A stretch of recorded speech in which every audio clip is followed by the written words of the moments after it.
এখানে শম্পা জুয়েলার্স নামে একটা জুয়েলার্স আছে, এখানে চুরির ঘটনা ঘটেছে। তো এইটা নিয়ে আমরা কাজ করতেছি।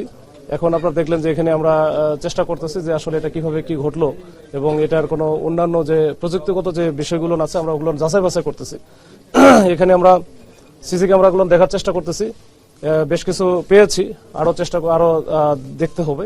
দেখে আমরা এটা হয়তো এখন এই মুহূর্তে আমরা কোনো কিছু বলার আসলে অবস্থায় নাই। আমরা সবকিছু পরীক্ষা নিরীক্ষা করে যাচাই বাছাই করে আমরা এটা দেখব। দেখার পরে এটা যারাই করুক তাদেরকে আমাদের আগে শনাক্ত করতে হবে, আইডেন্টিফাই করতে হবে। এরপরে আমরা পরের ইয়েটা তো যখন আমরা ধরতে পারবো তখন আসলে পরের বিষয়টা তাদের মোটিভটা কি ছিল এইটা আমরা বুঝতে পারবো। তো তার আগ পর্যন্ত আমাদের একটু ইনভেস্টিগেশনটা চলবে। ইনভেস্টিগেশন চলার সময়টা দেন, আমরা দেখি চেষ্টা ইনশাল্লাহ অবশ্যই আমাদের সর্বাত্মক চেষ্টা থাকবে। আমাদের পুলিশের পক্ষ থেকে আমরা একেবারে শতভাগ এখানে আমরা চেষ্টা করব যেন এটা ডিটেকশনটা হয় এবং যারা এর সাথে জড়িত বা কালপ্রিট যারা আছে তারা যেন আইনের আওতায় চলে আসে, এই ব্যবস্থা আমরা করবেন।